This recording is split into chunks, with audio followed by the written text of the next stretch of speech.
Do you ever catch yourself saying, English is just crazy?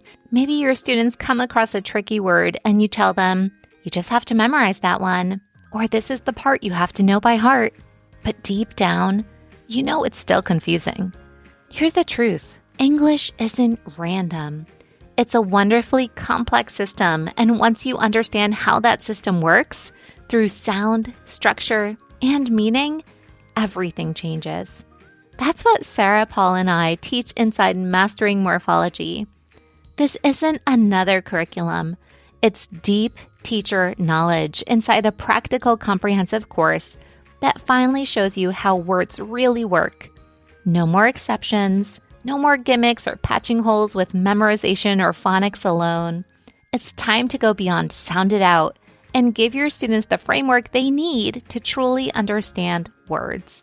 So if you're ready to stop guessing and start teaching with confidence, join us inside Mastering Morphology. Enrollment is open now, so we invite you to click the link in the show notes to get started. You're listening to episode 87 of Literacy in Color. Today's episode is all about best practices in spelling instruction. If we're being completely honest, spelling is often treated as something separate, maybe a list, a test, or even an afterthought. Today's guest, researcher and assistant professor Dr. Brennan Chandler, describes spelling as a powerful lexical lever for literacy, something that has the power to improve not just writing, but reading outcomes. In today's conversation, we dig into some of the findings from his recent meta-analysis on spelling interventions, high-leverage instructional moves supported by research, and how we can better leverage spelling and writing as part of a comprehensive literacy approach. If you've ever wondered how spelling fits into the bigger picture of structured literacy, this episode is for you. Welcome to the Literacy in Color podcast. I'm your host, Michelle Sullivan, a science of reading advocate with over a decade of experience as a reading interventionist and literacy coach. I'm passionate about making evidence-based instruction both effective and engaging. If you're interested in captivating our learners on reading fluently and understanding language, or as I like to call it, keeping it colorful, then you've found the right place. Each week, we'll explore intriguing lit bits and practical strategies around the science of reading and structured literacy to help you be colorful and teach colorfully. Are you ready to bring literacy to life? Let's color outside the lines and make an impact together. Hello, everyone. Welcome back to another episode of Literacy in Color. I'm so excited to have Dr. Brennan Chandler join us on the show today. He's a researcher, professor, and has done a lot of work around spelling and has spent most of his career focusing on intervention and dyslexia. And recently, he published a meta-analysis around spellings. This is one of my all-time favorite topics, and I'm excited to get a researcher's point of view into a lot of the work that he does. So first of all, welcome to the show. I'm so happy to have you here today. Thank you so much for having me. Excited to be here. Of course. Maybe you can briefly introduce yourself and share a little bit about your background and what you do, and even what led into your research around spelling. Yeah, so my name is Brennan Chandler. I am currently an assistant professor of dyslexia at Georgia State University, where I lead research on intervention research, really focused on spelling right now and also supporting foundational skills for adolescent readers. I teach courses on structured literacy and methods of reading intervention here, train graduate students, and have a lot of fun doing that. Also support teachers in the classroom through consultation with districts as well, which is also a really fun thing to get back classroom and really help support everybody that's really providing instruction to students who struggle. I got my PhD at the University of Texas at Austin in special education with a focus on learning disabilities because as a teacher, I really struggle to teach reading and writing effectively. I have an undergraduate degree in elementary education. I taught second grade. I taught third grade. I got my master's in special education because I wanted to learn more about how to teach students who struggle how to read because I was really drawn to those students in my classroom who had really persistent literacy difficulties, but I couldn't quite figure out how to address those. And And so I got my master's in special education. I was a resource teacher. I was an interventionist, did some work there. And I still was really not knowing what to do with my kids who struggled. And spelling was always interesting to me because when I was a third grade teacher, I remember I had one student, his name was Gavin. He was an incredible speller. Like he could spell any word. He's like, Mr. Chandler, give me a word to spell. He could spell it. And then he really wanted some support with learning how to become even a better speller and spelling bigger words. And I didn't really know how to support that. On the other end of the continuum, I had students who really struggled to learn how to spell. I didn't know how to support that either. I did some word sorts. I had like 5 different word study groups. They were doing word sorts. I did developmental spelling inventories. And I still like really didn't know how to support their spelling. I knew it was important. I had other colleagues, other classroom teachers saying spelling doesn't count or it doesn't matter. Or it's fine. We have spell check now and the technology is going to be getting better. And I didn't land right with me. I didn't feel right. I wanted to do something about it because I love to teach writing. And I knew that, how important it is for the skill to write too. You have to be able to spell the words to get your ideas sort of on the page. And so that really brought me to study this. And I studied this throughout my PhD program, did this meta-analysis in my PhD program that we're going to talk about today, did a dissertation study on spelling versus word reading and seeing if spelling improves word reading and all of these things. And so this is really where my interest is because of how really spelling can support reading skills, but also writing skills as well. It's like can kind of do these both things. And yeah, I just wanted to learn more about how do we teach this skill effectively that we know is important theoretically? Like, what does it really look like in the classroom? What does it really look like for a student who really struggles to learn our written orthography, our written code?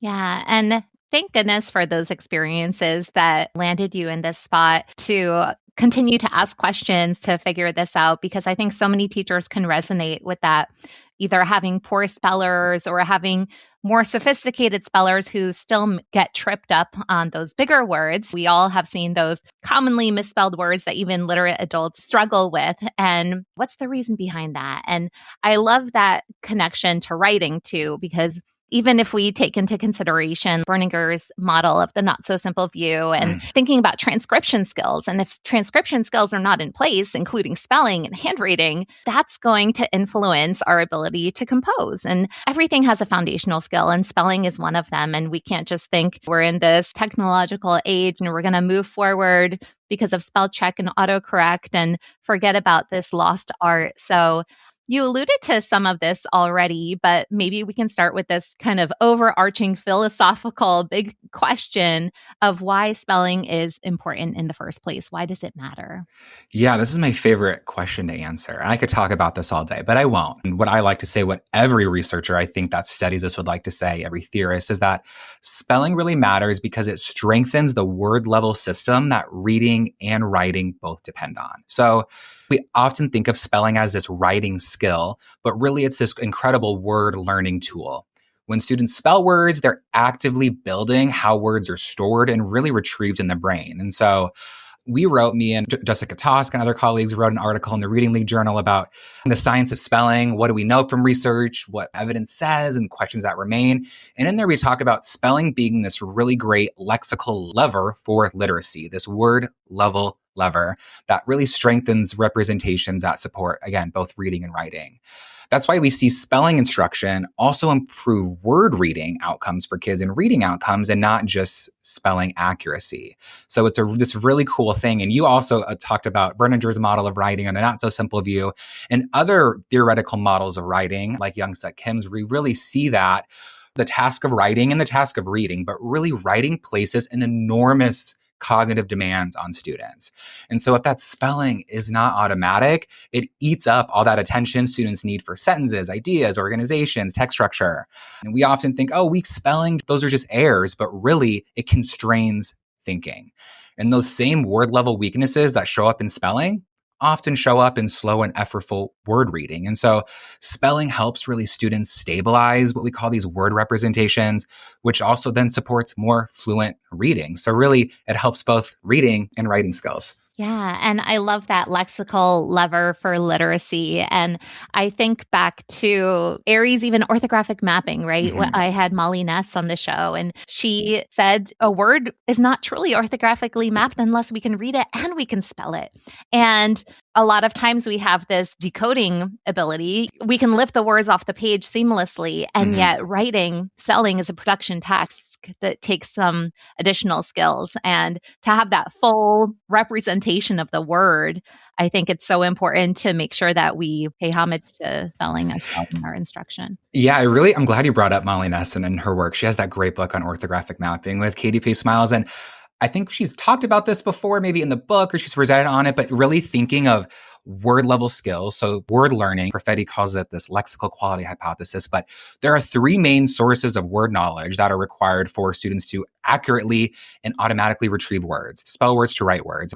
She talks about this. Every word in our brain, we could think of it like a stool, right? One of the parts is the phonology, how the word is pronounced, the orthography, how it's spelled, and the semantics and morphologies in there as well, the meaning. We have all three sources of those word knowledge secured in our brain, secured for a certain word that we can just retrieve that so effortlessly then. And so we really want to bind all three of those together. And spelling is really one leg of that stool that can help support phonology. And also when we get into morphology and semantics as well, we have homophones in our English language, supports word meaning as well, because we know some word meaning is also really, really important for students to accurately read and write words. Yeah, definitely. And when we think about spelling instruction and spelling and literacy conversations, what things do you think are fundamentally misunderstood? I think right now I'm thinking a lot about science of reading legislation and early literacy legislation across the country. And I often see when I go read the legislation, when I look at the curriculum that schools are adopting that are, high quality instructional materials approved, right? And we're thinking about this. Spelling is often being left out of this conversation, and really writing too. So I think of spelling, again, it supports reading and writing, but also writing is often left out of this conversation. And so there's this heavy focus on decoding skills we talked about, which are so important, right? We have to be able to decode words, to orthographically map and store those words. But there's much less attention to this encoding and sort of spelling in general. And so if reading is decoding and spelling is encoding, and both are needed to really store strong word knowledge, I want to see that more in this as we move into this in legislation and implementation really of high quality literacy instruction, is having sort of spelling's role in there, and writing's role too. Is writing is how we clarify our thinking. It really is this tool for thinking. And so spelling is a tool for word learning and writing is a tool for thinking. I want to see that in there a little more. And in the classroom, I see some, maybe not misconceptions, a little bit, some misconceptions of spelling. I've seen it get pushed to a worksheet or into homework or something teachers are expected to kind of squeeze in if there's time. Spelling's addressed in some of these programs, these high quality instructional materials, but students might need a little more practice with them than we have in these core programs. Yeah. And oftentimes when we think about phonics instruction, some approaches will focus very heavily on the word reading aspect and not dedicate as much time to spelling. And I think just adding a dictation routine can make a world of a difference when you have that as a regular practice and not just that one and done spelling test on a Friday, right? And making sure that kind of practice is not pushed to the wayside. I know our time is so limited in the classrooms and the days go by so quickly, and that dictation piece or any type of spelling practice can often get pushed to the side, like you said. So really finding a place for it and knowing that it's important, I think is going to be an important thing to take forward.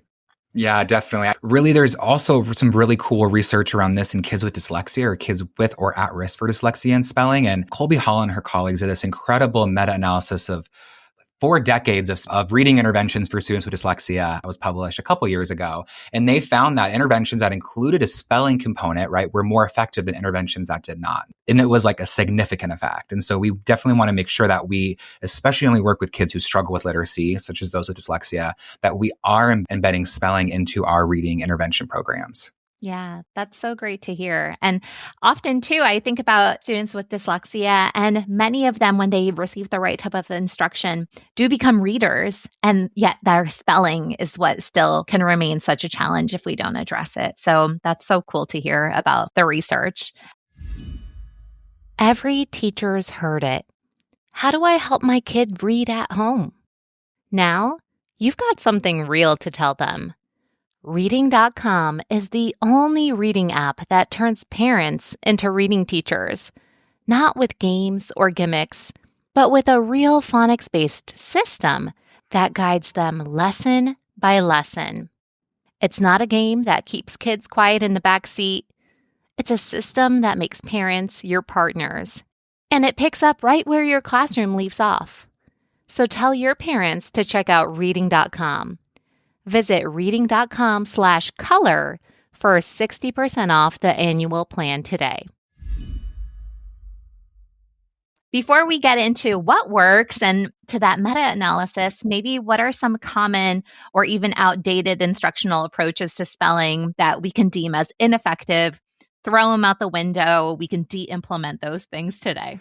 Yeah, let's focus on one that has a lot of things embedded in there, but it really is that, I call it the dreaded Friday spelling test. I think this is outdated. I didn't even do this. We didn't have this when I was a classroom teacher a handful of years ago in our school, but I still get emails from parents, texts from friends showing that their child's school is still doing the Friday spelling test, really without any spelling instruction. And so that approach where we assign students a list of random or even not random words on Monday, have them go home, rainbow write the words, keep writing them 3 times, maybe go on the computer and type the words, have some practices, or I call them more of activities to practice the words, and then have that test on Friday. It's a pretty ineffective approach. And I like tests. I like checking for understanding. So there's nothing wrong with the test. It's that we're not actually providing the instruction and the practice opportunities and the error correction that is so important for them. And the spelling words are typically what they're teaching, even if they're around the same, vowel patterns, or we sort of have them grouped in the same way. If we're not providing instruction, usually then, and drawing kids' attention to the features of words and whatnot, the words that you're actually teaching them, they're going to transfer to those words only. And that's great.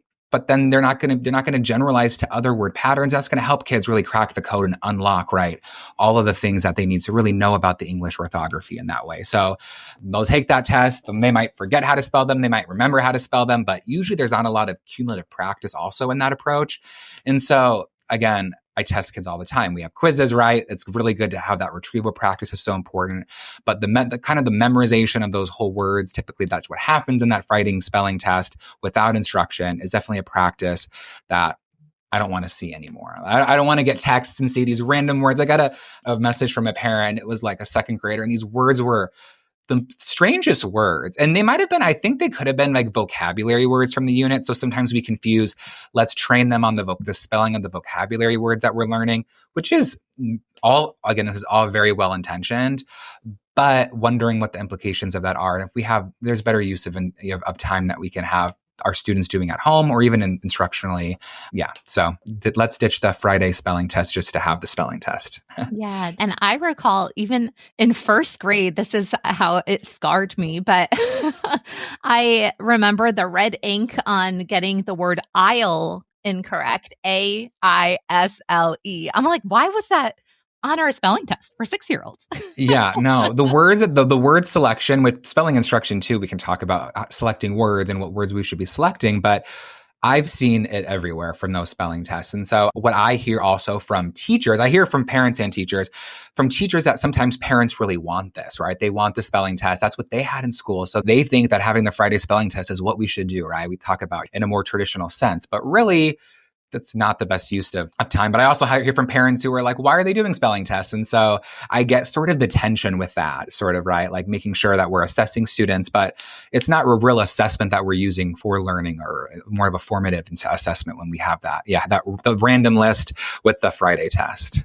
Yeah. And even thinking about the different types of students that we may have in our classroom, I always think of Nancy Young's ladder of reading. And for some, reading and spelling will come fairly easily to them. And when teachers who perhaps are stuck in their tradition and thinking, well, this worked for some kids. It's either they drilled for that Friday and then they lost it, or they just really have strong orthographic memories. But majority of our students really need more explicit instruction on how to put those letter strings together in a logical way. Yeah, definitely. I agree with that. And so maybe now we can dive into your meta-analysis. So you reviewed some spelling interventions for students with or at risk for reading disabilities. So would you like to share some of your findings there? Yeah, go ahead and start by saying this was a very large review. So we looked across decades of spelling intervention studies for students who are with or at risk for learning disabilities, reading disability, dyslexia, defined by those authors. So we looked back all the way to 1975, and we found about 60 studies. The exact number is 59, but we looked at 59 spelling intervention studies, and we coded all of these studies. So me and my co-authors, we sat down with each individual study, read it, and then we coded. I wanted to see what approaches were embedded in these spelling interventions, because that's what I was interested on. So we have some meta-analysis that show that spelling is better taught than caught. Graham published a great meta of that in 2014, that we should explicitly teach spelling versus the more incidental approach is what benefits all students. Really, he found he didn't look at students who are at risk for reading disabilities. He looked at all students. And so we know explicit instruction was good in spelling. We know that error correction is good. When students make errors, that we should correct those errors and have them practice again. And that a lot of practice opportunities are great. So that's kind of what we knew. I wanted to dig in a little more and think about what approaches, like what's the content, right? We know the instructional approaches: teach it explicitly, have kids practice. Those are great things. Retrieval, cumulative practice, all great. So we coded in each study, thinking back to the three-leg stool, what sort of approaches based on the three sources of word knowledge that we know kids need to have. So we coded spelling interventions if they were a phonological or phonemic approach, an orthographic or pattern-based rule approach, a morphological meaning-based approach. And then we also coded, because there are so many studies like this, a whole word memorization approach. So we coded for 4 different approaches, and we kind of wanted to just get the lay of the landscape and see what was happening. And so any study that had we call it a phonemic spelling approach, focused really simply on just the mapping sounds to letters, really like mapping our GPCs, like really traditional phoneme grapheme correspondences, right? So sort of AI can say A, right? All of those sort of things. And then we also coded, again, for the orthographic or more rule-based pattern spelling, really explicitly teaching kids the rules and the logic behind English. So spelling patterns, rules, conventions, like the floss rule, the 1-1-1 doubling rule, all those rules that are pretty high utility that we see. And then again, we coded for more morphemic approaches or meaning-based approaches, where really the spelling, we draw students' attention to roots, prefixes, suffixes. Also this idea that sort of the morphology piece, sort of the morpheme or the base word, spelling is going to say the same, like nation, but we add a suffix, it'd be national, that AL there. So that kind of idea that phonology diverges, but actually the spelling of the morpheme remains the same. And then again, whole word memorization, which is just having kids sort of memorize whole words without sort of drawing their attention to any of those other sources of word knowledge. So we coded all of those. We double coded. So I coded everything. Another person coded everything. We checked our discrepancies. So we really focused here on what were these approaches. What we really found overall is that spelling intervention works for students with reading difficulties. It improves their word reading skills and their spelling skills. So when we teach spelling, what we found, which is sort of what others have found as well, which isn't, mind-blowing, but it's good confirmation that we teach spelling, we improve their spelling and word reading skills at the same time. I love efficiency. It's pretty efficient, right? And if these effects were found across most all studies, which is great.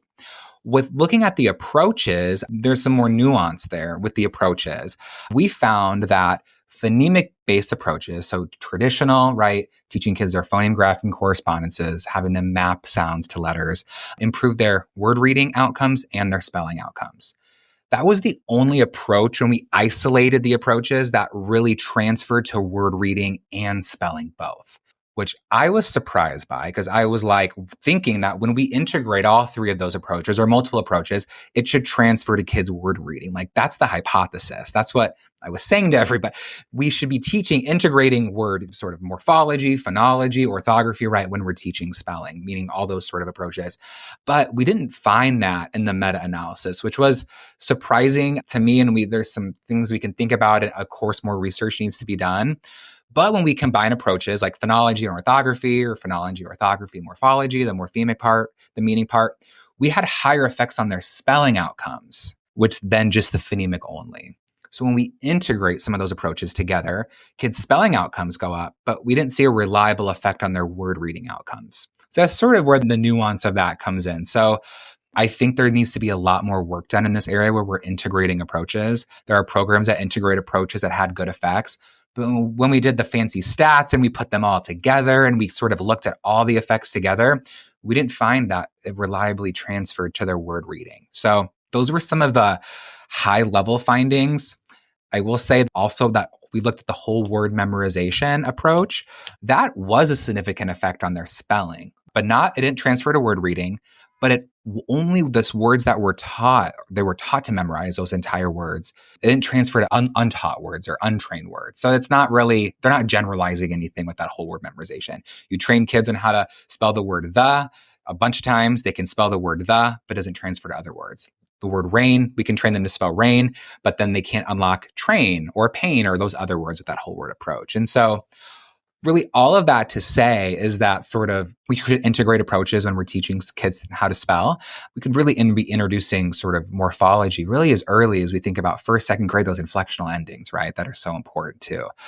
And not to say it doesn't improve their word reading. The hypothesis is there. We just didn't find that effect in this meta-analysis. So interesting. And I feel like I have so many more questions Yeah, to dive into the research or even things to be investigated later down the road. And when I think about a phonemic approach to spelling, to me, that is so reliable when we live in single syllable words. Mm-hmm. When you have a word like rain or train, and then you can apply orthographic conventions within those AIs in the middle. So even so, that's combining phonemic and orthographic together. But then when you have those multisyllabic words and there's vowel flexing and schwa and all those different things, I'm curious to see the battery of words included in those studies as well. Yeah, I think it really is. It's like there's a lot of question on, okay, so what works in spelling? And this is the worst answer, is that there's not a single best, I think, spelling approach. Different approaches support different aspects of word learning. And also we think about different kids as well, right? And level of development too. And so what the evidence we know consistently supports is, I can say this pretty confidently, explicit spelling instruction. Students need clear models, guided practice, and feedback, not just exposure to words. Like, we know that. But when we think about sort of at what age of development, what kinds of words we talk about, multisyllabic words, there's not enough work on multisyllabic word spelling at all, as far as evidence-based practices for that, right? So that is one where a lot of these things fall apart, right? A lot of we can't just train kids on their GPCs or PCGs, right? When we're doing sort of the phoneme grapheme correspondence to spelling, because it's going to fall apart there. Also, what I'm really interested in right now is helping kids with dyslexia sort of master those vowel sound spellings. That is always saying vowels are like the bane of my existence when helping kids with dyslexia learn how to read, but really spell, because there are so many options for our long vowel spellings in our language. And so when do I use AI? When do I use AY? When do I use A consonant E, right? And sort of, we don't want to teach a bunch of rules. Rules have a place, especially these high utility ones that I discussed briefly. But really, how do we sort of propagate that? How do we have that sort of students with dyslexia pick up those? For typically developing students, Treatment has published a lot on this work. We talk about that idea of statistical learning and word reading and reading. The same really does go for spelling. So some typically developing kids really pick up those probabilities when they're reading, those orthographic constraints kind of automatically. We teach them some grapheme phoneme graphic correspondences, and they kind of take off. They see those patterns. They pick them up like almost like a lint roller when they're reading, right? They kind of get that. They know when to use AI, right? Really good, maybe orthographic memory like we talked about. But that's sort of where I'm at too. There's a lot of unanswered with that, but there's also a lot that we know. And we looked at also certain programs as well that were embedded within the meta-analysis that could be purchased. There's really not a lot or any at all. But we also looked at that too. But a lot of it was just, there was a hodgepodge of really a lot of different approaches, and every study kind of cited it in a different way. And so it's hard to make overarching or overgeneralizing sort of these claims about what works well. Yeah, definitely. And I'm excited for more research to come down the pipe. And especially, I'm a big morphology girl. Mm-hmm. Which is so important, as we know, right? Yeah. And I think the research is just lacking in that arena. But truly, when we think of our language as morphophonemic and we have so-called irregularities when it comes to phonology, but when you look at the morphology or you look at the history, they can be explained in such a way. And you talked about homophones before, like the word two is a perfect example, TWO. Where does that W come from? Or seeing a relationship between heal and healthy and a vowel flex in a word family. So I'm just curious for more research down the road that can answer some of the questions in terms of finding similarities in bases and vowel flexing, pronunciation shifts, and more of that multi-morphemic batch of words, I think, because I agree 100% in single syllable land, we need phonics and we need explicit instruction in grapheme phoneme correspondences and for students to crack that code. I would just love to see more come down in the future. And I know that's going to take time. It is. And something we found too in our meta-analysis is these spelling intervention studies are often not replicated. So we want studies to be replicated over and over so we can say with confidence, this practice works, right? There were some overall approaches like the phonemic approach. Okay, that works pretty well, right, for those monosyllabic words. But there's not a lot of replication of those studies. When we look at sort of multisyllabic word spelling, right, there were hardly any studies that really focused on that. And the couple of studies that did focus on it were not replicated, or they were short duration, or they sort of maybe measured. It was more vocabulary focused. Spelling wasn't the primary outcome, but it worked for their vocabulary learning, but not really their spelling skills. And so I think there's a lot of questions here. There's been some really great work in looking at sort of word sums, word matrices, right? Thinking about that. Those are really cool studies to look at. Intervention research is just really hard. And historically, what really gets funded and when we look at research funding, it's really more reading overall, writing overall. Spelling's not really tested. Writing's not even really tested. We can get some funding for that, but it's not, I don't think it's been historically funded very well and prioritized really in policy and also in research as well. So how do we get that to practice then if it's not emphasized in policy and also research funding as well? Yeah, it's a bigger fish to fry. So when we think about taking on this evidence-based standpoint of what the research supports at this current moment too, what would effective spelling instruction look like in the classroom? And maybe this is a nuanced question, depending on if you're talking about primary students versus upper elementary or students with reading difficulties versus your typically developing readers or learners. Yeah, I really think there's a lot of nuance here, but really effective spelling instruction should really target those three big sources of word knowledge: sound, phonology, spelling patterns, orthography, and meaning and word parts. So like morphology and semantics there. And so we should be teaching, this really goes any student who struggles to spell or in the early grades, right? They learn how to segment sounds and map them to print, right? That we know that's pretty important, especially early in development, especially K1, right? We should unlock those grapheme phoneme correspondences and vice versa, the phoneme grapheme correspondences. And then also students to really learn how English spelling works as a system. We want to help them unlock the system, really crack the code. And that's more of that orthography by teaching spelling patterns, teaching them some of these high utility spelling rules that are going to often work, right? There's some exceptions sometimes. We can drill down and talk about that's not really an exception. If we think about the etymology, there were looking at etymology, there were no studies in that supported that or even really not even supported, but really did that in their instruction. So that's another, keep thinking about areas of research here, which this is for practice, but I want to think about how we could do that better. And also students learning how roots, prefixes, and suffixes carry meaning, how to spell them, but also really connecting back then to that phonology piece, right? The phonology of these words, of these base words can diverge, but that spelling remains stable, remains the same. And that's that more sound meaning connections, right? Sound spelling connections. We really want to integrate all of those. K1, it's more constrained. It's a lot easier to really focus on phonology and orthography, and then also morphology as well with some of those inflectional endings and sort of verb tenses there that we can do. Students who get older and students who also struggle with spelling. I do think that morphology piece does play a growing role, and I think theoretically it makes sense, and research also supports that. it is important, right, that we are teaching them not just the spelling of the prefixes and suffixes, the meanings of those, the meanings of sort of more high utility based words as well, and how we can spell those. And so overall, integrating those three sources of word knowledge, I talk a lot about routines, like instructional routines that we can do to do that. But really, with spelling here too, we want kids to generalize this to their writing overall, right, and their reading overall. So it's not just staying at the sound level or staying at the word level. We want them to spell sounds. We want them to write words, but we also want them to write words in context with the patterns, with the sounds, with the morphology, the semantics that we're teaching them. And I think that's a really, really important piece, is just like we want kids in our reading intervention to practice reading connected text, and we know how important that is for reading fluency and comprehension. Spelling words in connected text is extremely important. Spelling words in sort of passage level text that can actually support their written expression. Especially important for students with reading disabilities or dyslexia, that we support that generalization from the sound level to the word level to then the really text level. That piece is important. And it's not this lockstep linear.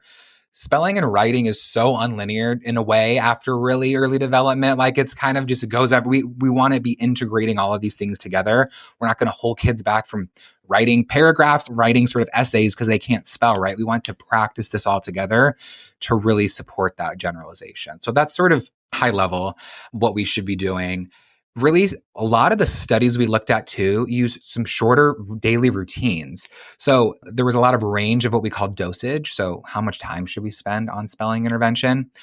We don't have a great answer, but from looking at studies that had good effect sizes, really you could think about adding on spelling. If you're like a classroom teacher, that's take 10, 15 minutes a day of spelling routines. It's not an hour block. It's not like another thing to do.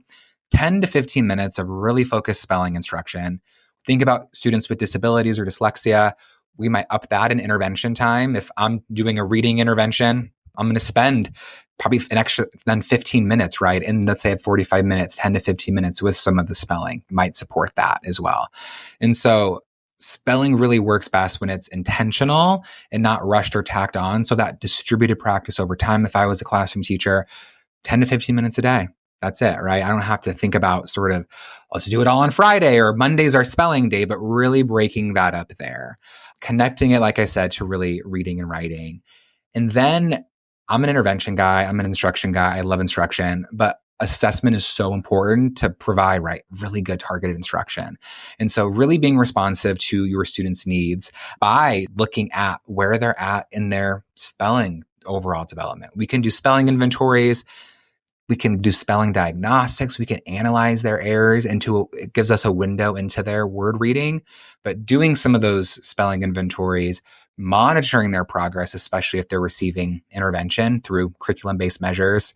I don't want to get in the weeds here, but if we want to look up correct letter sequences is a good metric. Correct word sequences is a good metric as well. That embeds spelling in there too, to track their progress over time, to make sure that your spelling instruction intervention is actually working. So we want to make sure that we can see the learning happening.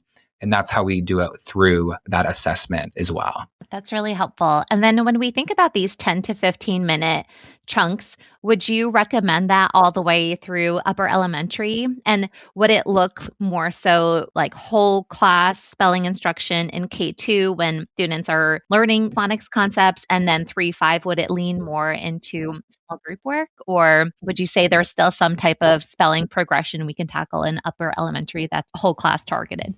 That's a really great question. I think it depends, but I'm going to walk through a couple scenarios here to sort of help illustrate. So being in some classrooms lately and supporting some teachers in some districts in this, let's think about K2 first. So you're a K2, right, classroom teacher.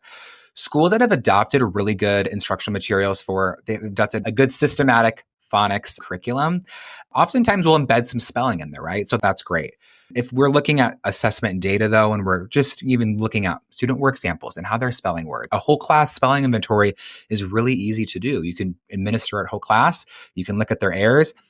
If they're struggling with their spelling still, that's where we think about adding then on. If you already have spelling embedded in your program, maybe that extra 10, 15 minutes, right? That double dose of spelling there. I might offer that as a suggestion and really focus in then on what we were learning in their spelling, where those gaps are from that spelling inventory there.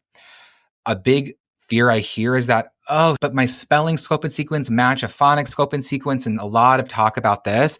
And there's this oftentimes developmental lag between students' decoding ability and their spelling ability, even as adults, really. I mean, we can read more words than we can spell correctly most of the time. Yeah.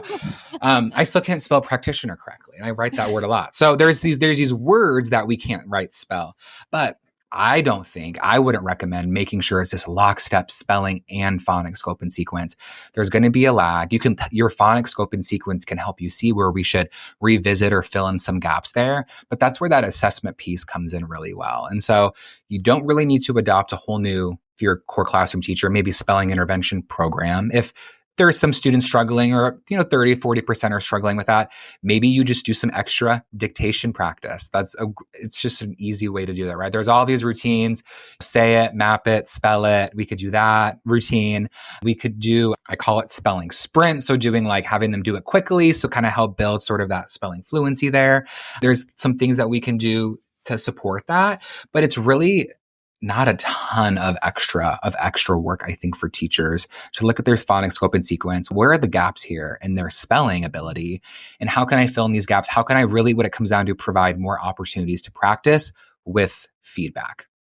One whole class strategy I do really like is peer-assisted spelling, which is really a cool thing that I've talked about before, that some researchers have looked at. And really that's pairing up students, let's say a good speller and a medium speller or more weak speller, right?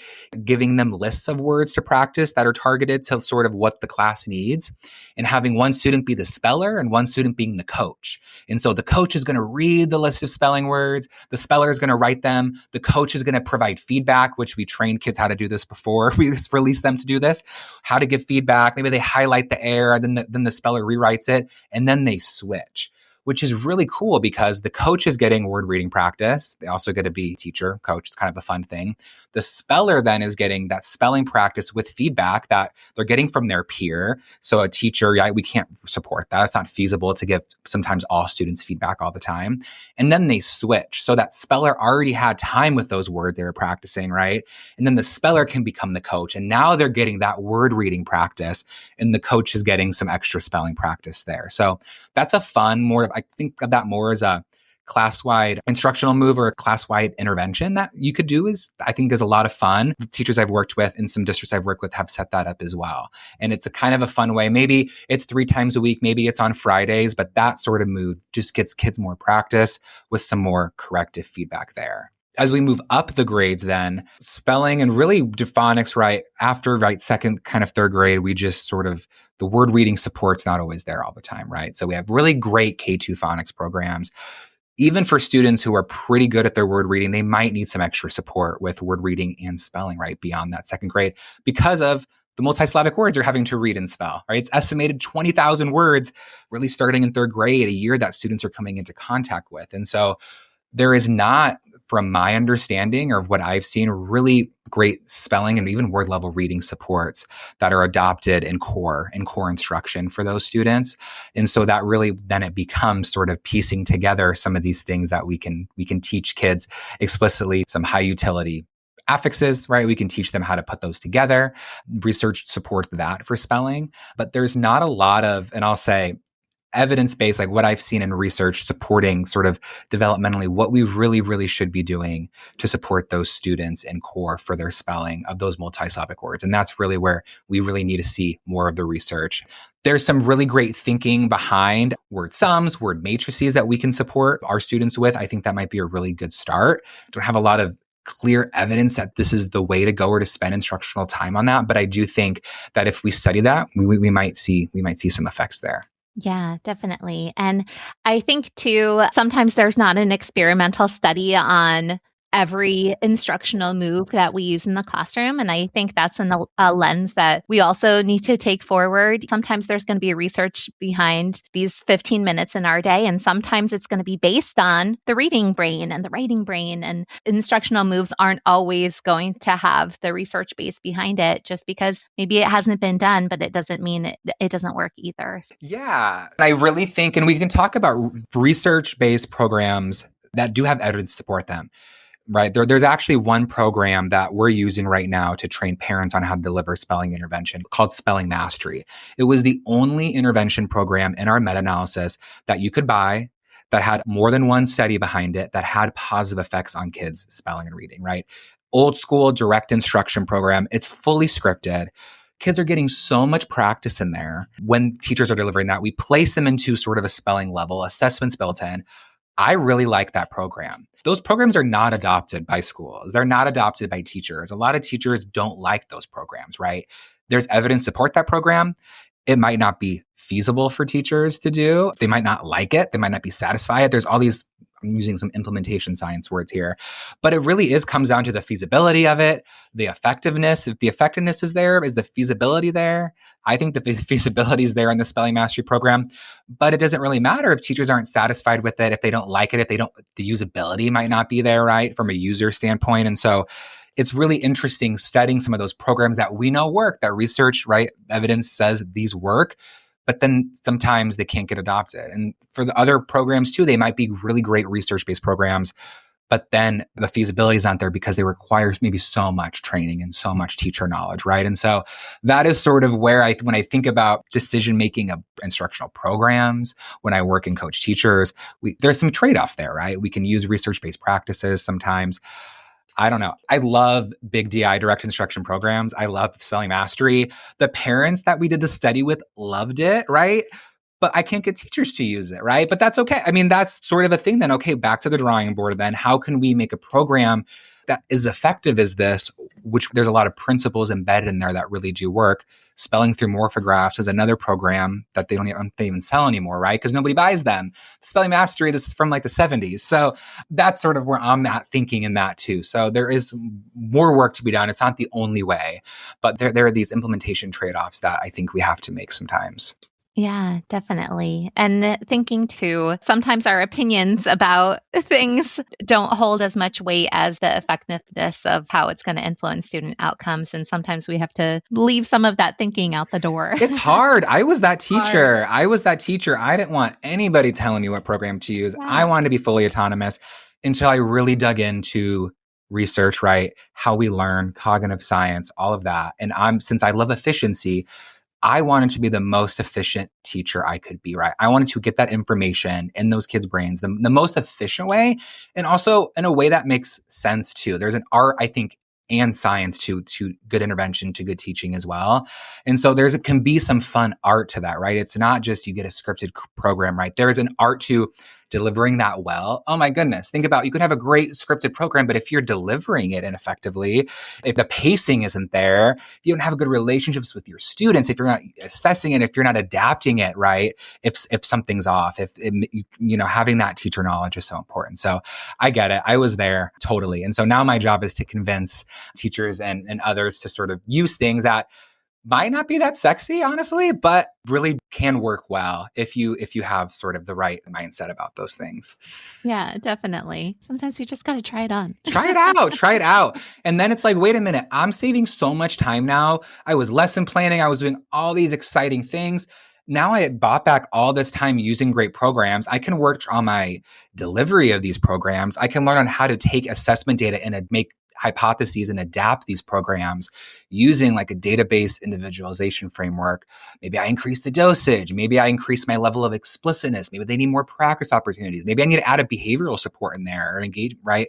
There are these other fun things that I think we can think about sometimes. But that's not to say there's not a gold standard program, because there's just not. Yeah. And then when we think about spelling practice as well, is there any recommendation for pencil to paper, whiteboard to dry erase marker? I mean, there's a concept of like a lot of teachers, even in the primary grades, do word building, but to me, that's not retrieving the letter. It's a different type of activity, activating a different part of the brain. Yeah, I think that really the handwriting component in early literacy and really K2, some of the studies in the meta, they studied transcription. So there was spelling and handwriting together.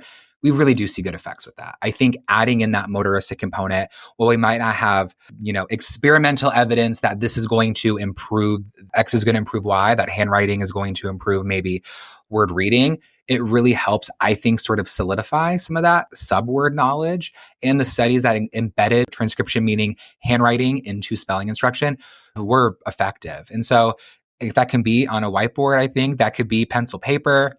As a teacher and as an occupational therapist I worked with when I was an intervention teacher, always recommend Handwriting Without Tears is a really great program for students who had sort of more of that dysgraphia. And so always integrating handwriting, I think, is a good option. And then as students get older, as they learn to type, typing can be helpful as well. But really, we do see, even when we look at, I think, more undergrads and more like graduate students as well, pen to paper always wins for retention of concepts. So I'm going so analog these days too. So I'm pen to paper, I'm taking notes. I have my Moleskine notebook and my pens for my own really understanding and sort of retention of concepts and things I want to remember. So I really think handwriting deserves a place in this conversation as well. Yeah, 100%. And then we're going to get flip phones. Yeah, no, I've seen some people do that. It's kind of fun.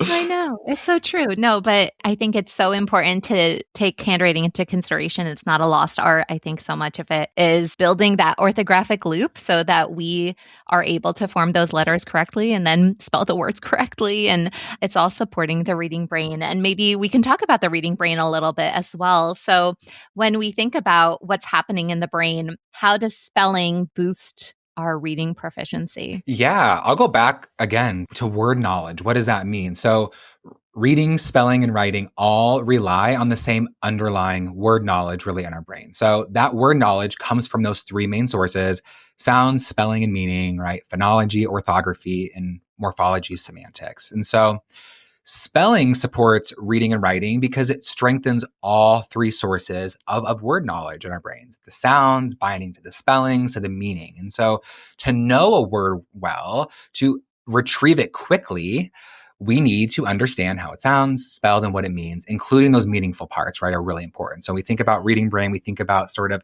the big three sources of knowledge.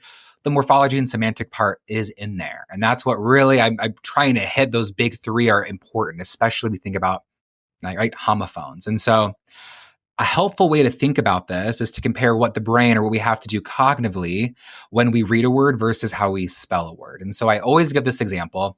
So for example, when students read a word like week, the brain retrieves the sounds w, e, k, blends them together and says week.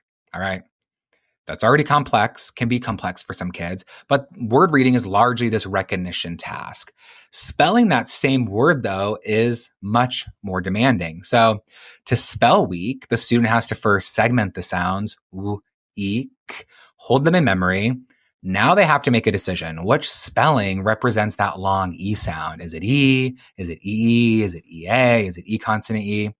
And at the same time, because it's a homophone, meaning is involved too, right? So they have to know this is week, like a unit of time, not weak, meaning not strong. So that meaning component's in there as well. So once they've selected what vowel spelling pattern am I going to use, now they have to put the letters in correct order. So really, spelling is this really precise task as well. It's a precision task. Every letter matters and the order matters as well. And finally, what's so cool about spelling cognitively is that there's this built-in verification step. So students have often look at the word and ask, does that look right, right? What's really interesting that when they do that, they're actually phonologically recoding that word again or decoding. They're rereading what they've written. And if it's the correct spelling, usually we ask, is it right? If it's not one that's securely stored right in our memory, they recode again. And so spelling gives students this double dose of phonological processing or phonology. Once they generate the spelling and again, when they check it as well. And so that's really thinking about cognitive science, why spelling can be such a powerful tool then for strengthening this word knowledge because of that double dose of phonology and just the demands of spelling, retrieving all those things versus just recognizing sort of a word on a page. Like reading really recognizes these words, spelling constructs them. And then that helps then again, them store these words in their brain. Yeah, definitely. And I've heard Pam Kastner say before, I don't know if she's the first one to say this quote, but when you're teaching spelling, you're teaching reading. And that has always resonated with me. But I think too, we still need to teach reading, right? We do. And really for students with persistent reading difficulties, one of those sources of word knowledge is often weak, right? Or they're not well integrated.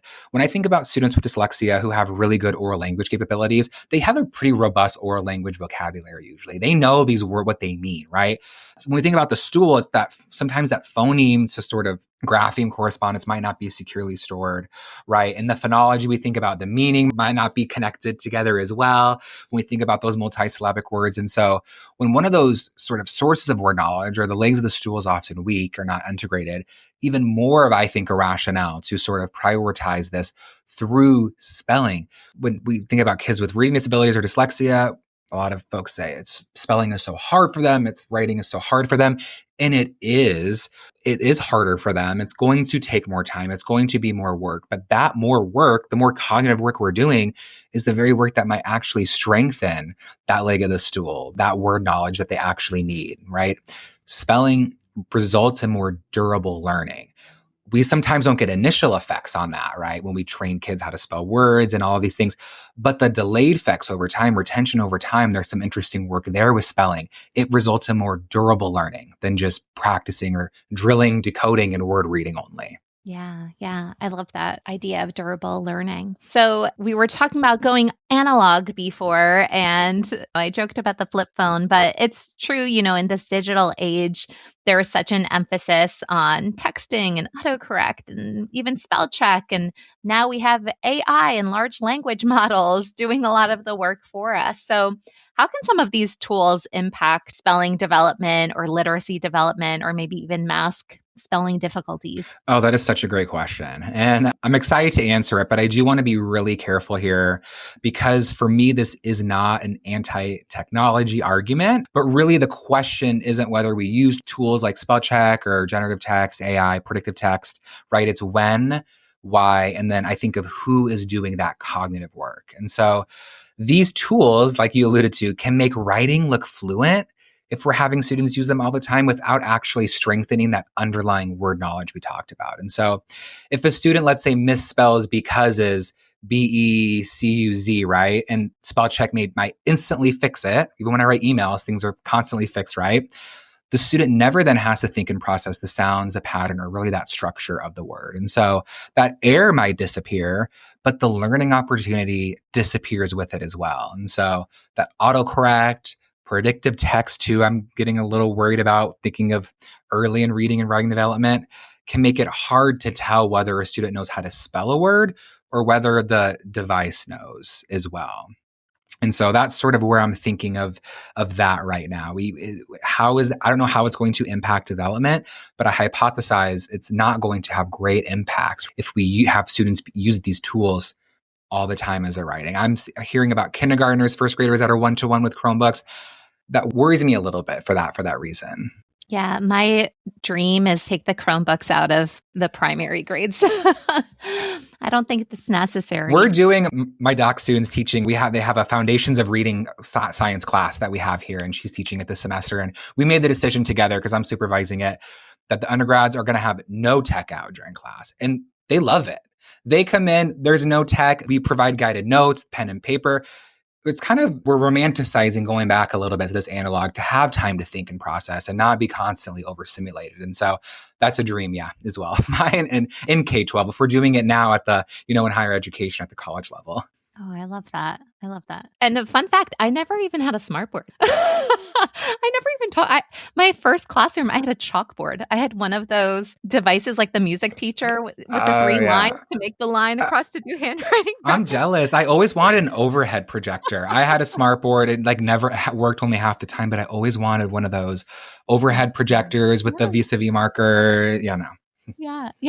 When smartboards were getting big, I was a reading interventionist, and then the interventionist didn't have them. So I never had that crossover in my career. So it's just funny. Now slides are all the rage. Totally.